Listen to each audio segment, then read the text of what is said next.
Hey, what's going on, everybody? Welcome back to the channel and welcome back to another top 5 video. Today's top 5 video is actually going to be the top 5 worst cars or other vehicles in Grand Theft Auto Online specifically. Moving right along into number 5 is actually going to be the Electro Motorcycle. Now, initially, this is the first bike I've ever bought, and it's only the second bike I've bought as, 4 years into the game. So I'm not a motorcycle guy by default, at least on Grand Theft Auto anyway, but I got this bike because it had the nitrous boost function on it. And the fact is, that's really the only reason you would buy it, but that nitrous boost does not make up for the fact that it has the slowest acceleration, slowest top speed, the worst handling. I mean, you can't even do a wheelie on the damn thing.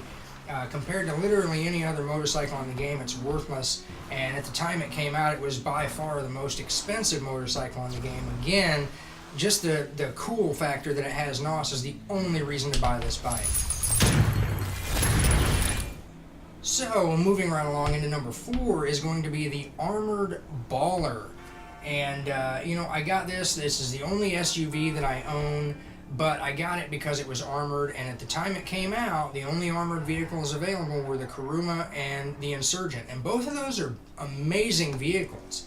And they handle good, they have great armor. One is 100% bulletproof, one is 100% explosion proof. But as you can see here in the clip, this is not explosion proof.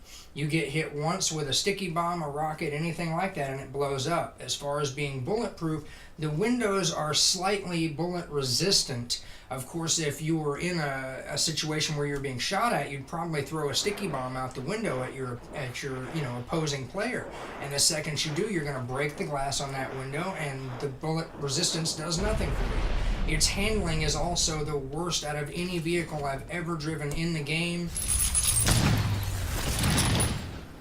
Now, coming in at our number 3 spot is actually going to be the Stallion.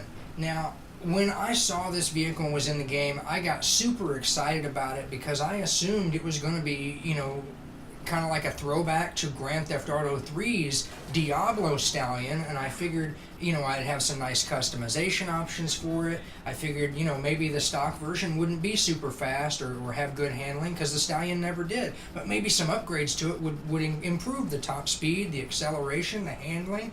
But at the very least, I expected to have some decals, or as Grand Theft Auto now is calling them, liveries.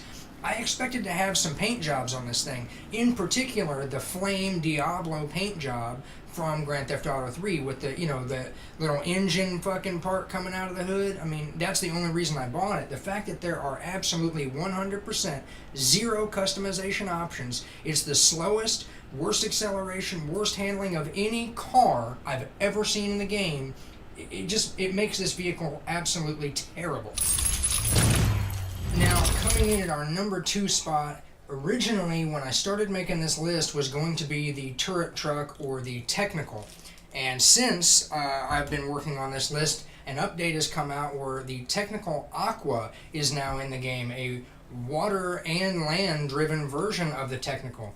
But I will just show you on screen the prices of each. I don't own either because I'm not a moron. And you'd pretty much have to be a moron to spend $950,000, $1 million, on a vehicle that, it does nothing for you whatsoever. It's a clunky rust bucket truck, and the only way you can use the turret on the back is if you have a second player. And at the time this came out, it was probably one of the most expensive vehicles in the game. More expensive than the goddamn Zentorno. And the water version of it in the water sucks as well, and you still have that problem where you can't even use that fancy gun on the back. I mean, what the hell? Why would you buy this? Now, coming in at our number 1 spot, I know we've all driven, been on the beach, and maybe you grab a four-wheeler on the beach, or you're out in the woods, you grab a four-wheeler because it's the only thing there, or because it's cool, because you've never driven one before. Maybe you're stranded and you're walking on the beach with no ride and you happen to come across a four-wheeler. Great, you'll take it, but you don't need to own one as a personal vehicle. There's no customization options that, you know, could make a four-wheeler cool, at least not that they put into the game. And the fact of the matter of it is, dude, is it handles so atrociously that you can't use it for any practical purpose. This vehicle is unusable for anything that you would do in Grand Theft Auto Online, and that's why it takes our #1 spot. It's just, what more can I say? But anyway, that's going to be it for the video, guys. I hope you did enjoy. Be sure and leave me a like if you did enjoy. Leave me a comment and let me know what you thought about it, what you would have improved on it, and what you'd like to see in future top 5s. But like I always say, until my next video, I'll see you bye. And just, you know, a little post message here. If you don't subscribe, if you watched it to this length at the end of the video and haven't subscribed, I'm fucking going to kill you. That's it.